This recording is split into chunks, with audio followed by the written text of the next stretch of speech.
Can a mother's love conquer time, pain, and even what seems impossible? The reader is about to embark on a narrative that will transform their perspective on life, love, and faith. This is a story that, if you have the courage to see it through to the end, will touch your soul and leave an indelible mark on your mind. For what was ultimately revealed is truly devastating. Every such story carries a profound meaning, to awaken the best in humanity. It was one of those spring Saturdays when silence enveloped the small town of Santa Esperança, nestled deep in the Brazilian countryside. The sun slowly rose above the horizon, gently warming the humble homes, quiet streets, and the still sleeping dreams of its inhabitants. And it was on this serene morning that one mother's life was about to change forever in the cruelest and most unimaginable way. Camila dos Santos, a young, strong, and exceptionally hard-working black woman, whose piercing blue eyes stood out against her skin and whose braided hair reached her waist, was preparing for another day as a seamstress.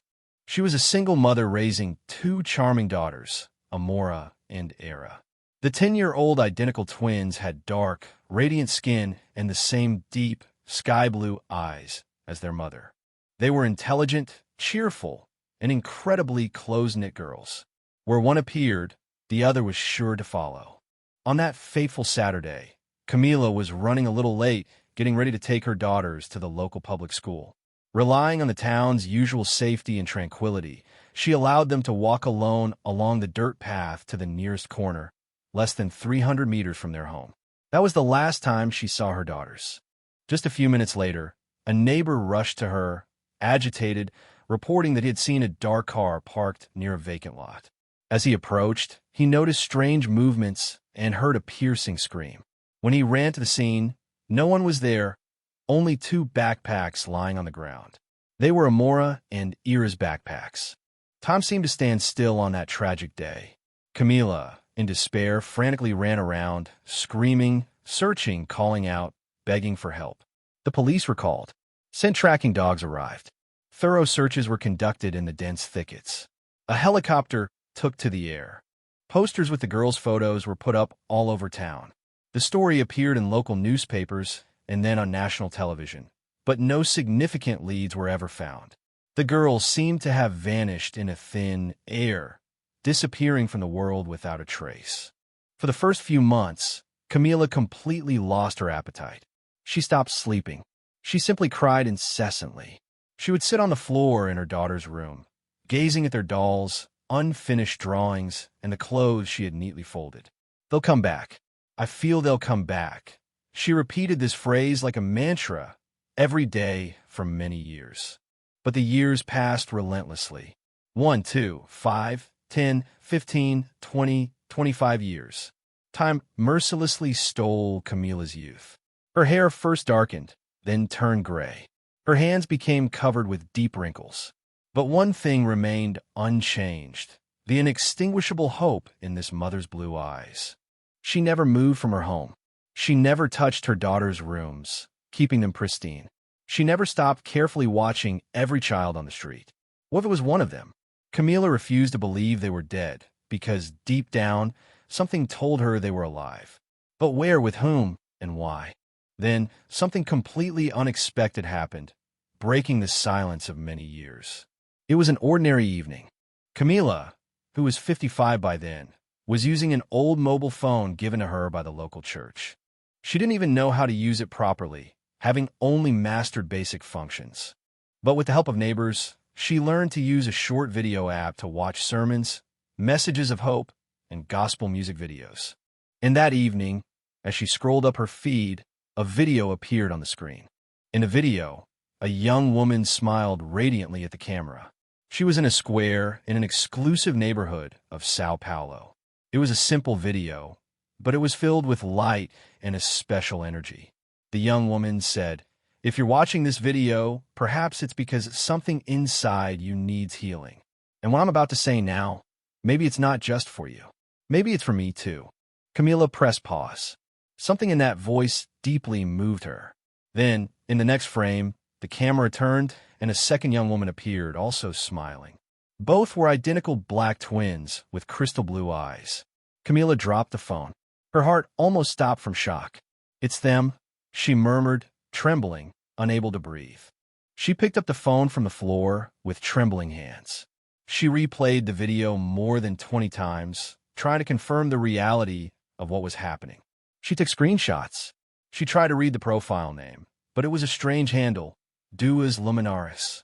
The young women in the video appeared to be in their 20s, the same age Amora and Era would be now. But how is this possible? How'd they get there? Who raised them? Why were they never searched for? Do they remember anything? Do they know who they are? The video garnered millions of views and hundreds of comments, and Camila read them all, trying to find any clue, until she saw a comment from a woman named Helena Basto, which read, "These girls are a miracle. I raised them as my own, but I never told them the truth." From that moment, the story completely changes, taking a wholly unexpected turn. And what Camila would discover next would shock the world. Camila spent the entire night sleepless, clutching her mobile phone with trembling hands. She didn't sleep. She didn't eat. She could think of nothing else but what she had seen. The image wouldn't leave her mind. Two young black women with the same blue eyes she saw every day in the mirror. Was it possible that after 25 years of pain and agonizing waiting, she had finally found her daughters? The next morning, she immediately went to the home of Senora Lourdes, her neighbor and best friend for over 3 decades. Lourdes, experienced with the internet and social media, took her mobile phone and opened the mysterious Duas Luminaris account. "Oh my God," Lourdes exclaimed, covering her mouth with her hand in astonishment. "Camila, this is incredible." There were dozens of videos. In each of them, the young women spoke with striking sensitivity, empathy, and deep faith. They prayed, discussed overcoming difficulties, resilience, and the power of love. In one video, one of them said, "We don't have a biological mother, but we have a spiritual mother who raised us with great love. But lately, something inside me demands answers. It's as if a part of our history is hidden." Camila fell to the floor and burst into tears.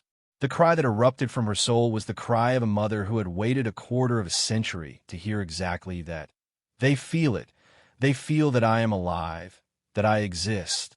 Lourdes hugged her tightly, trying to comfort her. "Then we'll go after it. Camila, you deserve to know the whole truth." And they did. The Duas Luminaris account description included a contact email address. With her neighbor's help, Camila wrote a simple yet sincere and poignant message. "Hello, my name is Camila dos Santos. I accidentally saw your video, and I think you might be my daughters. I lost my twins in 1997 and never heard from them again. When I saw your faces, your eyes, I felt it. I asked for only one thing. Give me a chance to talk to you, that's all. With all due respect." But days passed, and there were no replies. Camila despaired, her hope fading with each hour. She began actively commenting on the videos. She sent messages daily. She contacted other people who also followed the account and asked for help, until on the 12th day, she received a reply. It was Helena Bastos. She sent a short but thrilling message. "Camila, we need to talk." The following week, they arranged a meeting, which took place at Lourdes' house. Camila, agitated to the extreme, trembled with nervous tension. When Helena arrived, Camila almost fainted from excitement and anticipation. Helena was a lady of refined appearance. Her hair was gray and well-kept, which gave her an air of nobility. Her skin was white, and her clothes were modest but elegant. She had a heavy, penetrating gaze, recognized only by those who harbor a deep and agonizing secret. "Camila," Helena said with tears in her eyes, her voice trembling. "I've waited for this moment for so long, but I was always afraid. Afraid of hurting you. Afraid that the truth would destroy everything that had been built. Where are my daughters?"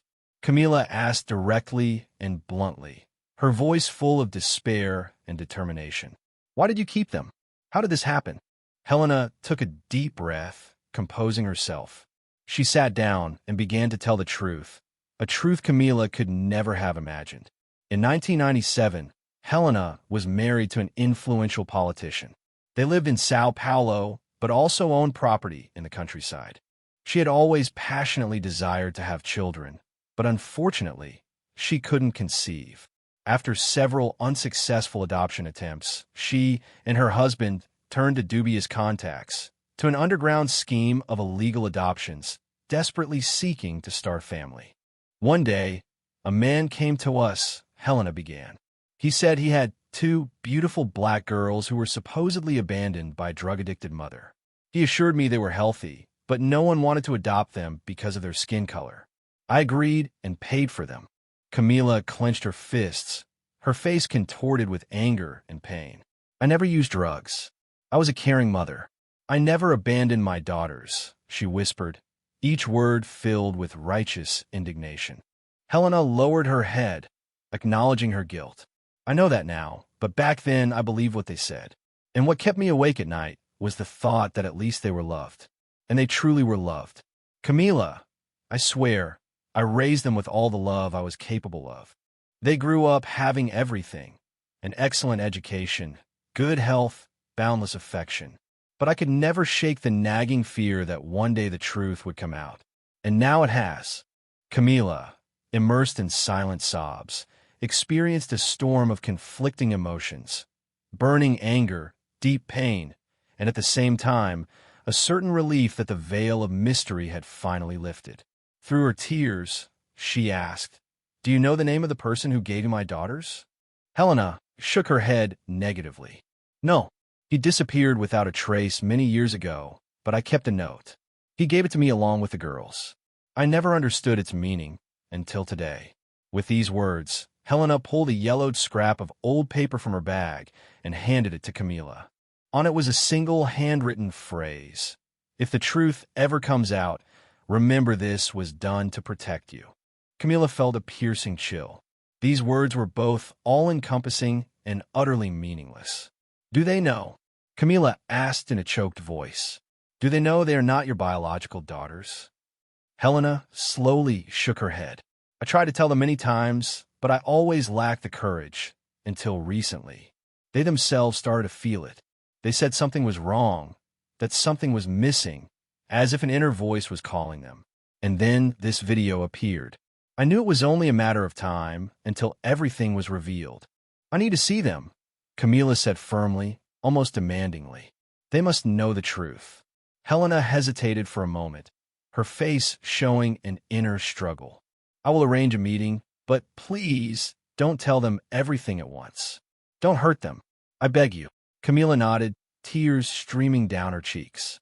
"I'm a mother. I would never do that. I just want to look into their eyes and hear one word, Mom." Thus, the long-awaited meeting began to take shape. However, no one could have foreseen that upon their very first contact with Camila, one of the young women would react in a completely astonishing way. And what she would reveal next would once again jeopardize the fragile balance barely established between them. In the next chapter of this narrative, the twins will rediscover their true roots, but the truth they are about to learn might forever divide their hearts. The night preceding their reunion became the longest and most agonizing in Camila's life. She sat on the edge of the bed, gazing at her reflection in the wardrobe mirror, as if trying to recognize herself anew or preparing to find the part of her soul that had been mercilessly stolen from her a quarter-century ago. Memories flooded her mind, the sweet scent of her daughters when they were tiny, their ringing laughter, the funny nicknames they exchanged. She recalled countless sleepless nights filled with prayers and lonely birthdays spent in longing. And now, after so many years, finally, she was about to see them again. The chosen location for the fateful meeting was a neutral spot, the garden of a spiritual sanctuary in Sao Paulo, where the girls actively participated in various social projects. It was truly a peaceful and serene place, surrounded by lush nature, with tall, sprawling trees, cozy wooden benches, and a gentle winter breeze that seemed to whisper that the whole world was aware of the greatness and significance of this moment. Camila arrived long before the appointed time, her heart fluttering with anticipation. She wore a simple blue blouse, the same deep shade as the eyes she so desperately longed to see again. In her hands, she carried only one item, an old, slightly yellowed portrait of her daughters, taken just a week before their disappearance. As Helena's car slowly pulled into the driveway, Camila stood up without hesitation, obeying instinct. She felt her heart pound so hard that time seemed to stop around her. Two young women emerged from the car, tall, graceful, with strikingly identical faces. They were even more beautiful than Camila could have imagined in her wildest dreams. But most of all, their eyes captivated her. Eyes as blue as the sky after a storm, full of some unknown depth. Camila took 2 steps forward, and for a moment, the world held its breath. The twins looked at her with slight confusion. They certainly didn't recognize her, but something subtle, something intuitive, already hung in the air. Absolute silence reigned, filled with unspoken emotions. And in that moment, no explanations were needed. The one on the left, Amora, not even knowing her real name, frowned as if trying to remember something. "You," she whispered, her voice full of surprise. "Your eyes are exactly like mine." Camila pressed a hand to her chest, tried to hold back the tears that threatened to stream down. "My name is Camila. I am your mother." The other young woman, Era, instinctively took a step back, her eyes instantly filling with tears, reflecting an inner shock. "Mom, but our mom is Dona Helena." Camila nodded, her smile full of both pain and tenderness. "She took care of you, and I am eternally grateful to her. But I'm the woman who brought you into this world. And for 25 years, I have searched for this moment." Helena, watching the scene from a distance, couldn't hold back her tears. She understood that nothing was in her control now, and fate had made its choice. The twins remained in deep silence, their gazes darting between each other, then settling on Camila. And then Amora, as if waking from a dream, said, "There's a drawing I made when I was very little. It shows the face of a woman with long braids. I dreamed of her almost every week, and I thought it was just a figment of my imagination. But now I think it was you." Camila could no longer restrain the overwhelming emotions. She fell to her knees, covering her face with her hands, and allowed the tears to flow. Her daughters, obeying an inexplicable impulse, ran to her. And there, in that quiet, peaceful garden, a reunion took place, not with words, but with hugs, tears, deep silence, and instant recognition. It was as if their souls had touched even before their minds could fully comprehend what was happening. After the initial, overwhelming shock, they sat down to talk. Camila, gathering her strength, told her entire story. How she lost them, how she never gave up, how she kept searching no matter what. She showed them the old portrait. The twins took the yellowed paper, and their hearts were deeply moved. It was like looking into a mirror of time, reflecting their own past. "Why didn't you contact us sooner?" Era asked, her voice trembling. "I searched every day of my life," Camila replied. "But the truth was carefully hidden. It was your video that found me, not the other way around." The girls, in turn, explained their life journey. They recounted how Helena had always been affectionate and caring, yet somewhat distant on certain matters. She always said that love was more important than blood ties, but something within them constantly sought their roots, their true belonging. And now, in this moment, their family tree was being restored branch by branch, gaining wholeness. But then Amora made another astonishing revelation. "I remember one thing, just one." She looked at her sister, as if seeking confirmation. "We had a double heart necklace, split into 2 parts. One half was engraved Amora, and the other Era. And we lost it when we were very little. But I always dreamed of that necklace. It often appeared in my dreams." Camila, as if by magic, pulled something wrapped in old cloth from her bag. With trembling hands, she slowly unwrapped the bundle. "It was that very necklace. I kept it all these years as a precious reminder of you," she whispered. "And now it is whole again." The girls were deeply moved by this symbol of their unbreakable bond. They put the halves of the necklace around their necks, as if sealing a reunion, a connection that should never have been broken. However, not all problems were solved, and not all secrets revealed. Upon returning home, Helena received an anonymous phone call. The voice on the other end, cold and threatening, said, "You are stirring up the past, and there will be serious consequences. These girls, they are much more important than you think." Helena paled, her face turning ashen. She hastily hung up, saying nothing to the girls so as not to alarm them.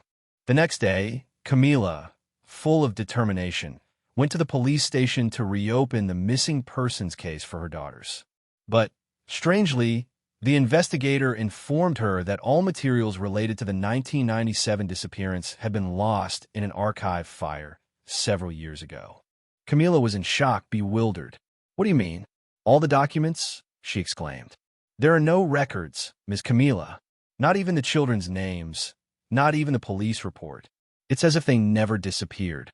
Now the truth began to look even more obscure and ominous.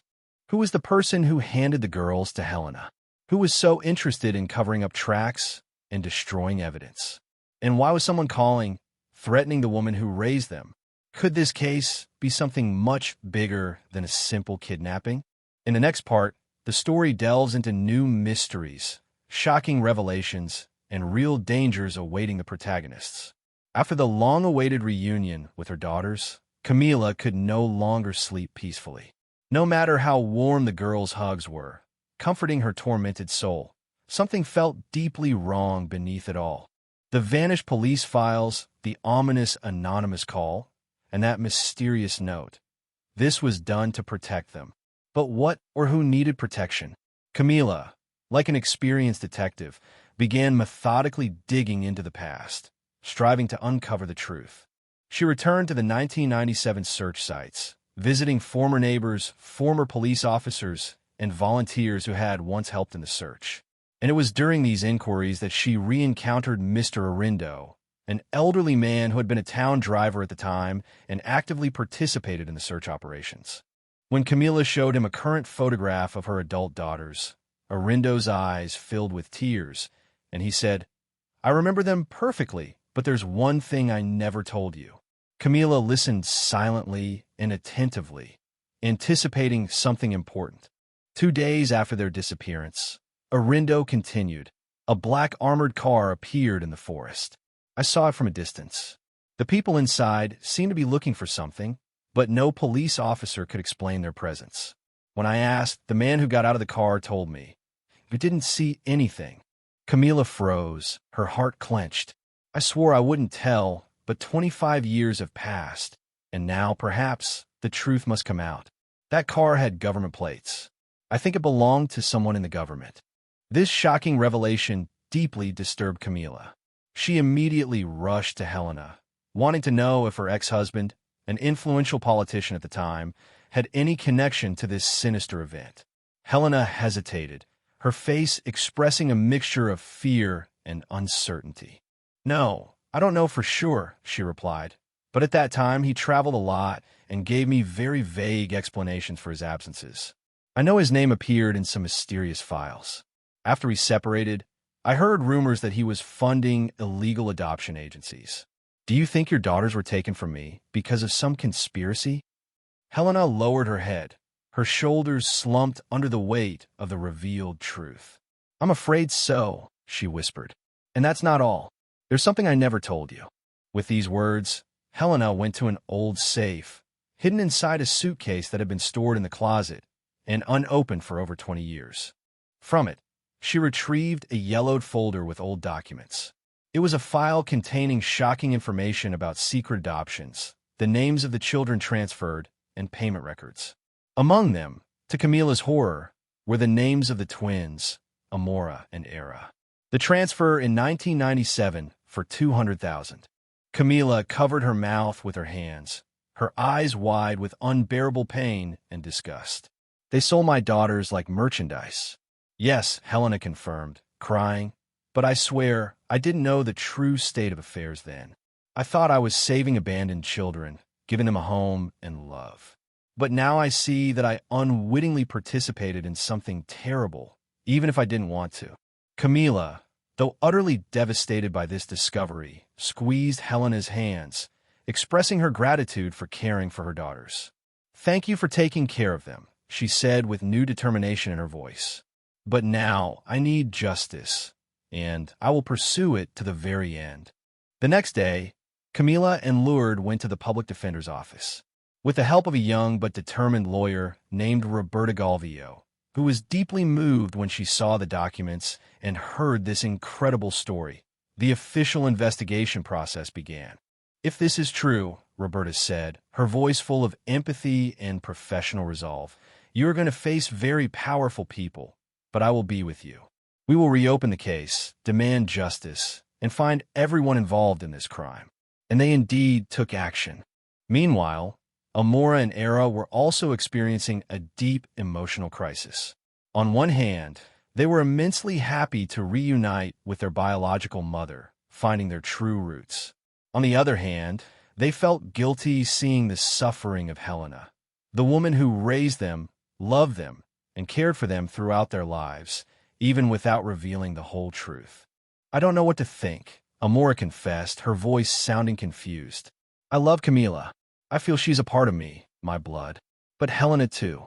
She taught me everything I know. She cried when I cried. She rocked me to sleep, singing songs she made up to comfort me. I feel divided," Era admitted, echoing her sister. "As if I don't belong anywhere. As if my history is made of cracks, and I can't put it back together." It was at this moment that Helena, though shaken by recent events, called the two of them for a serious conversation. "My daughters, yes, I still allow myself to call you that because you are my own. I want you to know that you are free. Free to love, to choose your path, to reunite with your roots. What I did does not erase who you truly are. But please, never let love die in your hearts." All three embraced, and that night, for the first time since their fateful meeting, they all slept peacefully, as if a heavy burden had been lifted from their shoulders. However, the peace was short-lived. Roberta, the lawyer, called Camila, her voice tense and agitated. "Camila, you must come immediately. We have discovered something much bigger than we initially anticipated." At the office, she showed Camila documents recently obtained through a confidential investigation process. These papers indicated that at least 18 black children had disappeared between 1995 and 2000 in small Brazilian towns, always following the same sinister pattern. Poor families, missing archive records, and a lack of effective investigation by authorities. Many of these children ended up in wealthy families closely connected to influential political figures. This was an entire system. Camila cried through tears, her voice trembling with indignation. "They kidnapped our children as if we weren't human, as if our lives were worthless." Roberta nodded, confirming her words. And worst of all, Helena's ex-husband's name appears in at least 5 lawsuits related to these disappearances. Camila closed her eyes, trying to comprehend the scale of the tragedy. Now everything makes sense, but the world needs to know about this. And as they prepared to file the documents for a public complaint, Helena suddenly disappeared. She was gone from the house where she lived. Her mobile phone was turned off, with no signal. Then an anonymous video arrived via email. It was dark, amateurishly filmed, with a shaky camera. It showed Helena, sitting and crying, with her hands tied, and a distorted voice off-screen said, "Stop digging, or the consequences will fall on all of you." Now Camila faced the greatest challenge of her life. She had found her daughters. She had learned the truth. But now she could lose everything again, and this time, forever. The video of the tied-up Helena played in Camila's mind like her worst nightmare. The woman who had raised her daughters with such love, who had admitted her mistake and helped piece together the truth, was now in the hands of ruthless criminals. But who were they, and what did they want? In the background of the video, a distorted voice repeated the ominous phrase, "You don't know who you're dealing with." Roberta, the lawyer, was shocked by what she saw. "This has gone beyond all legal boundaries, Camila. This is no longer just illegal adoption, but kidnapping, blackmail, and direct death threats. We need to involve the federal police immediately." But Camila hesitated, her heart clenching with fear. "What if that puts my daughters in even greater danger?" Amora and Era were devastated when they saw the video. They cried as if reliving the trauma of 1997. "She's our mother too," Amora said, her voice choked. "We can't lose her." It was then that Camila, did something no one expected, displaying incredible courage. She went to the local television station and told the entire story, holding nothing back. She recorded an emotional interview that resonated with millions. She showed documents confirming her words. She spoke of her daughter's disappearance, their miraculous reunion, the sinister illegal adoption scheme, and Helena's recent disappearance. "If anything happens to anyone in my family, let everyone know," she declared firmly to the camera. "Those responsible are the ones operating in the shadows, with power and money. But now the light has come, and their crimes will be exposed." The interview went viral, spreading like wildfire. Millions shared the video on social media, expressing their support. Justice for Camila became the most talked-about topic in the country, topping all trends. People began sharing similar stories, recounting their grief. Other mothers, other disappearances, other injustices. Pressure on the government intensified to the extreme. Legislators demanded immediate investigations. And then came the response that made Camila hold her breath. In the middle of the night, Camila received an email. Subject: "Want to see Helena alive?" The message was brief and ominous. "Come to the old Central Station alone at 10 p.m. Bring your documents. No police. If you make any unplanned moves, you will never hear from her again." Roberta and the police wanted to intervene, but Camila didn't hesitate for a second. "I'll go," she stated firmly. "But Camila, it's dangerous," Lourdes said anxiously. "Everything in this life has been dangerous for me, Lourdes. To love, to live, to fight. But I've never been a coward, and I'm not about to start now." That night, Camila went to the abandoned station. It was a dark, gloomy place, full of ruins and ringing silence. An icy wind cut across her face like invisible blades, intensifying her anxiety. She carried only a backpack with the documents. Suddenly, lights appeared from the darkness. 3 hooded men approached her. One of them spoke with the same distorted voice from the video. "Are you alone?" "As always," Camila replied, her voice calm despite her inner tension. They searched her and took the documents. One of them spoke into a walkie-talkie. "We have the package." And then she heard, "Camila." It was Helena, dirty, with disheveled hair but alive. "I'm sorry," she whispered, her voice full of pain and relief. One of the men roughly pushed Camila back. "Now go." "I won't leave without her," Camila stated firmly, refusing to back down. And then came the surprise. Suddenly, sirens blared, shouts erupted, and the area was illuminated by red and blue lights. Federal police surrounded the entire location. Roberta was there, wearing a bulletproof vest and holding an arrest warrant. "Camila, get down," an officer shouted. The men tried to flee, but were quickly apprehended. Camila ran to Helena and hugged her tightly. "It's over. You're alive. You saved us again." A few days later, newspapers published headlines that shocked the country. Illegal adoption scheme involving political figures. Mother reveals all. Justice for Camila. Brazil demands answers. Then came a revelation that paralyzed the entire nation. One of the names on the list of those involved was Carlos Morillo Bastos, Helena's ex-husband and the former state attorney general. He had used his high position to manipulate investigations, remove files, and facilitate child trafficking, especially of black children. Why? Because he knew the system didn't care about the fates of these unfortunate families. During the trial, Camila looked him directly in the eyes for the first time and said, "You tried to erase my history, but a mother's love is stronger than your power. And today, it's not me in the dock. It's you. And all of Brazil is watching." In the end, Carlos Morillo was sentenced to 38 years in prison. Other names were also investigated, and all involved parties were arrested. And then something beautiful happened. Camila began to be invited to speak at schools, churches, and community centers across the country. She told her story, inspiring thousands. She spoke of faith, resilience, and the power of a mother's love. Era and Amora, inspired by their mother's example, began working on projects to support missing children. They created a non-governmental organization called Blue Roots, aiming to reunite children and mothers separated by the system. At one conference, Camila said, "I am not a victim. I am a survivor. And if you are a mother, a daughter, a father, a friend, and you love someone, never stop searching. Never stop believing." But before concluding this narrative, something else must be revealed, because Helena, after her release, told something she hadn't before. And this final revelation will change everything you thought you knew about this story.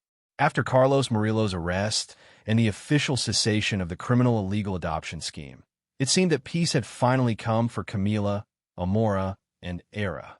But deep down, everyone knew the story wasn't over yet.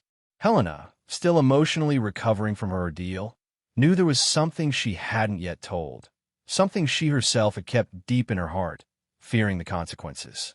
And now was time to free herself from that burden. She asked to meet Camila alone. The meeting took place in Camila's humble home in Santa Esperanza, where it all began many years ago. Helena's hair was neatly tied back, her expression calm, but her eyes carried an ancient weight, as if holding a centuries-old secret. Camila prepared coffee with steady but slightly trembling hands, her heart uneasy with premonition. "You look different," Helena observed. "Motherhood heals, but it also hurts," Camila replied. "What's on your heart, Helena?" Helena took a deep breath, gathering her courage, and then said, "Camila, I need to tell you the whole truth, and I ask you to listen to me completely, without interrupting, because even the girls don't know this part." Camila nodded, swallowing, preparing for a new revelation. "Back in 1997, when that man gave me the girls, he told me something I could never forget. These children are special. One of them has a gift. Protect them, but never let them know too much. There are people who would give anything to use them." Camila frowned, trying to comprehend what she heard. A gift? What gift? At the time, I didn't understand it. I thought it was just a form of persuasion for me to take them. But over the years, I realized something. Helena took an old diary with marked pages from her bag. She showed Camila several pages with dates and entries. Era, since childhood, saw things before they happened. She would say, "Mommy, be careful with the glass seconds before I dropped it, or Dad will cry today," and a few hours later, he would receive bad news. At first, I thought it was my imagination, but then I realized she had real premonitions. Camila remained silent, her mind trying to process this information. Amora, on the other hand, was different. She would touch people, and many said they felt better, as if the pain disappeared. One day, a neighbor with back pain took her hand and started crying. She said she hadn't felt that good in weeks. "There's something about them, Camila. Something I can't explain." Camila brought a hand to her face, her thoughts tangled. "And you never told anyone about this?" "Never. Not even them. I thought it was a coincidence. But that man, the one who brought them, told me, 'You are receiving more than daughters. You are receiving light, but where there is light, there will always be shadows.'" Camila returned home confused. She didn't know what to think. Were her daughters just sensitive, with developed intuition? Or did they truly have something strange inside? Something supernatural? She wasn't a superstitious woman, but deep down, it reminded her of some odd things from the girl's childhood. For example, when Amora, at 3 years old, calmed a crying baby in a medical center just by hugging him, or when Eris said, "Mommy, don't go there," and by listening, they avoided accidents. It always seemed like it was just maternal instinct guiding her to the right decisions. But now, Camila decided to talk to her daughters to find out the truth. She invited them for a walk in the countryside, where they used to play when they were very little. "Girls, I need to talk about who you are, about something you might not even know." The two girls looked at each other curiously, sensing something important. "When you disappeared, the man who kidnapped you told Helena that you were special, and that she saw things, had premonitions, healing touches. I remember that too. And I need to know, have you ever felt that you have something different inside, something unusual?" The sisters were silent for a few seconds, processing what they heard, and then Era, as if making up her mind, said, "I dream of things before they happen. Not always, but it has happened, and it scared me." Amora added, "And I always feel when someone is suffering, even when they're smiling, trying to hide the pain." It's strange, but I always know they're having a hard time." Camila hugged them tightly, her heart overflowing with tenderness and pride. "It doesn't matter what you have, what abilities. You are my daughters, and that's all that matters." But fate had not yet finished its game. Roberta, the lawyer, found a new lead in one of the confiscated files, a name mentioned several times under the code SES. It always appeared next to descriptions like director, executor, sender. Then she discovered that SCS were the initials of Silas Caesar Salazar, a forgotten but very influential former geneticist in the 90s, involved in secret projects with highly sensitive children. He had been expelled from the country years later after accusations of unauthorized human experimentation. He turned out to be the link between the child trafficking system and private laboratories engaged in dubious research. "Do you think they took my daughters because of this?" Camila asked, terrified, her voice trembling with horror. "Possibly. Maybe they were chosen specifically for these purposes. But the most important thing is that they escaped and survived against all odds." Amora and Era decided to seek more answers themselves, driven by a thirst for truth. They traveled to Brasilia with Roberta, where they gained access to documents stored in deactivated research centers. There, they found a report with a chilling description. Subjects A and A, 10 years old. Identity not registered, blue eyes, high potential. Directed to secret adoption, high risk of exposure. Recommendation for closure after transfer to HB Corps. File date, June 1997. HB is Helena Bastos. Now everything was crystal clear. The girls had been kidnapped by direct order, transferred to a chosen woman, and protected for years, possibly as part of a larger, more sinister plan. But the final revelation had not yet come. And it would not come from documents, but from the lips of someone who would return after decades of absence. Yes, someone directly connected to the 1997 disappearance was still alive, and this person was about to reappear in the story to shed light on the last mysteries. It was a quiet Sunday when Roberta, the lawyer, called Camila with a trembling voice. "Camila, you need to see this." On the mobile phone screen was a video image, recently posted on social media. A black man with gray hair and very intense blue eyes sat on a park bench with a sign around his neck, "Looking for my daughters. I was deceived in 1997. Camila froze, her heart skipping a beat. The video had been posted by a young journalism student, touched by the story of this seemingly confused man, who said with pain in his voice, "My daughters had blue eyes, just like mine. I lost them in 1997, not by my will. I was told they had died." Amora and Era watched the video with their mother and couldn't hold back tears, recognizing their own features in the stranger. "Mom, his eyes, they're exactly like ours," Era whispered, her voice trembling. It was like looking in a mirror 20 or 30 years into the future. Roberta was able to find the man in less than 2 days, showing incredible efficiency. He lived in Belo Horizonte, in a shelter for needy elderly people. His name? Isaias Clementino, a former biomedical scientist, a former employee of a state hospital in Brasilia. He was never officially married, but in 1996, he began a relationship with a woman named Marcia Tavares. Marcia died during a complicated childbirth at a regional hospital in Brasilia in July 1997. The twins were also presumed not to have survived, and he was informed of this. But Isaias never believed that version.